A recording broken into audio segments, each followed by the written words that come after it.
में 2027 में होने वाली जनगणना कई मायनों में ऐतिहासिक होगी क्योंकि पहली बार ये पूरी तरह से डिजिटल होगी। जनगणना निदेशालय की तरफ से राजस्थान में इसके प्रचार प्रसार के लिए व्हाट्सएप चैनल लॉन्च किया गया और सबसे खास बात यह है कि इस बार जातिगत आंकड़े भी जुटाए जाएंगे जो 1931 के बाद पहली बार होगा। रिपोर्ट देखिए।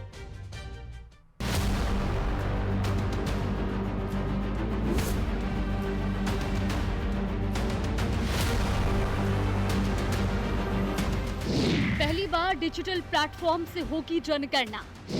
34 लाख प्रगणक जुटाएंगे आंकड़े। जनगणना में नहीं छूटेगा कोई भी व्यक्ति।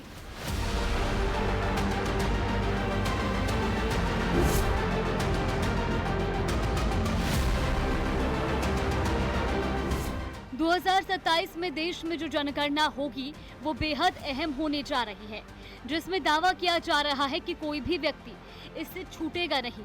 राजस्थान में तो जनगणना के प्रचार प्रसार के लिए जनगणना निदेशालय ने व्हाट्सएप चैनल भी लॉन्च कर दिया है। साल 2011 के बाद जनगणना नहीं हो पाई।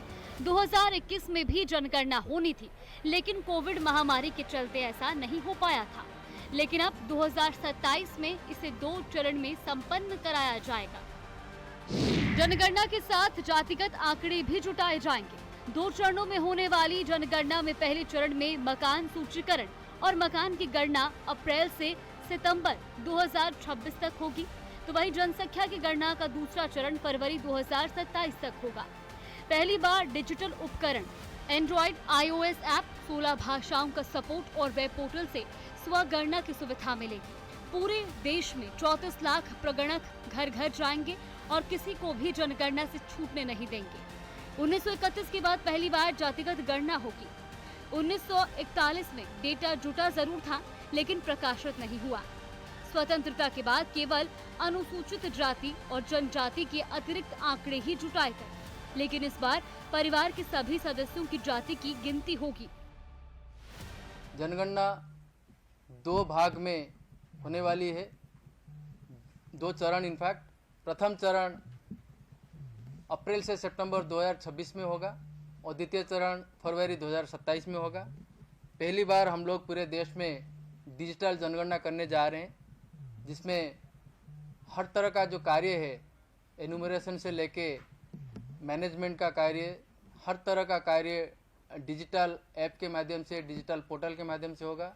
सबसे इम्पोर्टेंट बात है कि इस बार स्वगणना सेल्फ एनुमरेशन की भी सुविधा दी गई है। सिटीजन्स या लोग अपने सुविधा के अनुसार घर बैठे वेबसाइट के माध्यम से जनगणना अपना स्वगणना कर सकते हैं। जनगणना 2027 से पहले 31 दिसंबर 2025 के बाद किसी जिले, तहसील या कस्बे की सीमा नहीं बदलेगी। जिले 33 से बढ़कर 41 हो चुके हैं। तहसीलें 244 से बढ़कर 426 हो चुकी हैं। वैधानिक कस्बे 185 से बढ़कर 313 हो चुके हैं। नगर निगम 7 से बढ़कर 13 हो गए हैं। प्रशासनिक इकाइयों के बदलाव के बारे में भी भारत सरकार ने नोटिफिकेशन जारी किया है। 31 दिसंबर 2025 तक जो इकाइयां हैं उनके बदलाव करने की समय सीमा है। उसके बाद 1 जनवरी 2026 से लेके 31 मार्च 2027 तक इसके ऊपर पूर्ण प्रतिबंध रहेगा।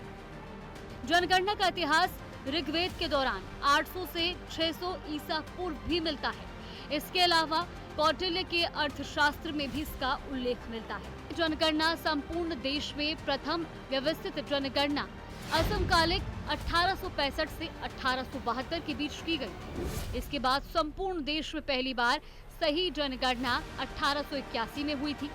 स्वतंत्र भारत में प्रथम जनगणना 1951 में हुई थी। इस तरह से देखें तो भारत की जनगणना स्वतंत्र भारत में 7वीं बार होने जा रही है। इतिहास, तकनीक और आंकड़ों का सबसे बड़ा संगम जनगणना 2027 आंकड़ों के जरिए देश की नई तस्वीर पेश करेगी। जयपुर से न्यूज़ 18 राजस्थान के लिए सुधीर शर्मा की रिपोर्ट।